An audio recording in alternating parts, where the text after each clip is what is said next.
Hello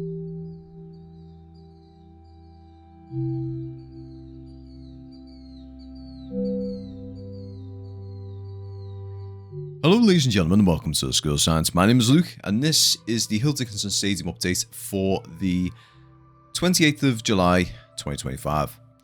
Now, as we go over the stadium today, I'm just going to have a little talk about the Dickinson Stadium branding, some of the Everton branding, the new Everton store, and just general talk, We'll just have a little chat today, Because this is a less than 7-minute video, so we've got time, So first things first, let's have a little talk about the new Everton store. So this store has opened, knocking on about a week now, and it's great. It is a really nice It's a really nice store built into the stadium. It's not a very common thing to see, especially in the likes of like your top flight football. But it is a really nice little touch inside of the stadium.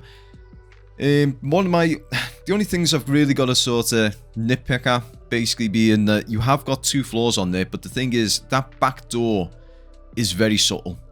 They've got them at the moment saying that the suits have got to sort of mention it to you and everything like that. And on top of that, it's still very industrial looking and still it looks a little bit unfinished, but that will probably get finished off over the course of the season. That just being like the stairway and all stuff like that, that'll all get touched up over the course of the season. But other than that, I've got absolutely no gripes with it. Love the store to bits.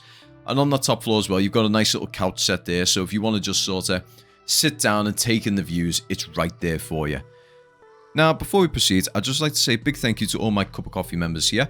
So these being Peter Roberto, David Hughes and Shirley. If you want to be like these guys and become a part of the Cup of Coffee tier on this channel, and it's only less than £1 a month, bear in mind, why not become a part of the Cup of Coffee tier and help support the channel? This does go a very long way. Your support does actually help a lot.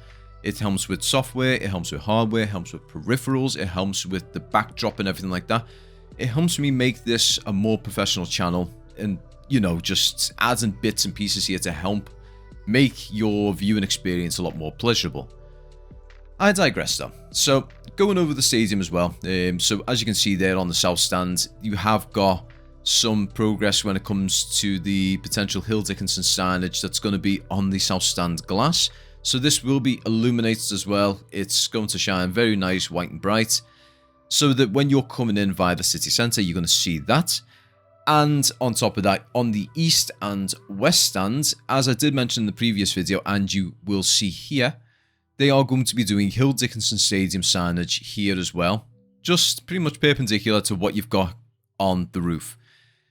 Now, my personal thoughts is, and I know a lot of Evertonians are thinking the same, it's a bit much.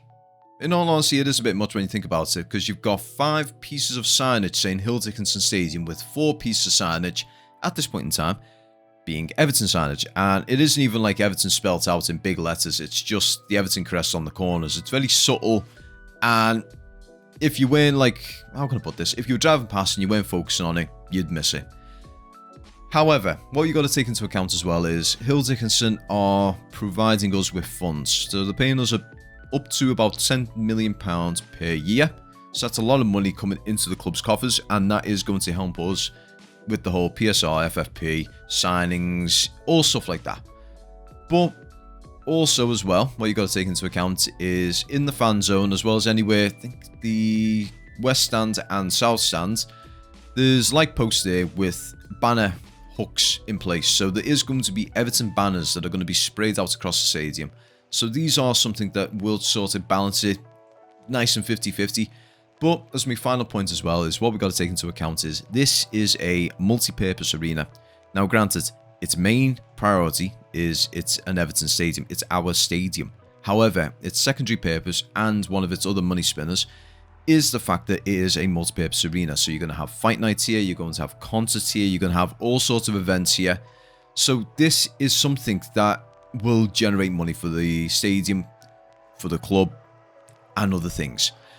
Hell, even the city when you take into account, because this is a great little tourist piece as well. Where it is, it's just on the outskirts of the city centre. It's in an area where there's not a lot of residential stuff nearby. I mean, granted, over the road there is flats and everything, but we don't need to digress too much into that.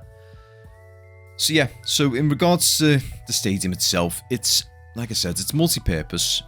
It's our stadium as well, but it's a money spinner. So we have to sort of, bend the knee a little bit to the people who are providing us with money and give them, throw them the bone and say, right, you can have your brands in here, you can have your brands in here, you can have your brands in here, as long as you're paying us.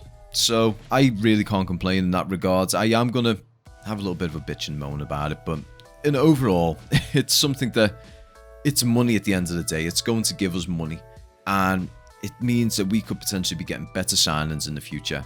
Also, one thing to note as well, signings for the club at the moment, as David Moyes has actually mentioned, we are still chasing signings. We do need about 5, 6 or even 7 first team signings at this point in time, and it would be very nice for us to get these 5, 6 or 7 first team signings before we take on Leeds at the beginning of the season. Do I see this happening? Not so much. I do think we will get 2 or 3 more before we play Leeds, but over the course of August we will have a few more coming in, like in dribs and drabs and whatnot. But we still need to be behind the team. We still need to be behind the team. We can't be whinging and crying because we haven't got the signings immediately. We haven't got, the next Lionel Messi. We haven't got the next Ronaldo. We haven't got Lenny Yamal. We're getting the team together as we can. And this is one of the problems. European football is a very, very hard thing for us to sell at the moment. We need to basically say to them, look, you will have the potential for European football. We can't promise them European football in the next year to 2 years, but we can certainly say to them, with your help, you will make this a very much a possibility for us in the future. But I digress. I hope you guys have enjoyed this video. I'm sorry if this was a little bit off topic, but in any case, enjoy the rest of your week, up the freaking toffees, and peace.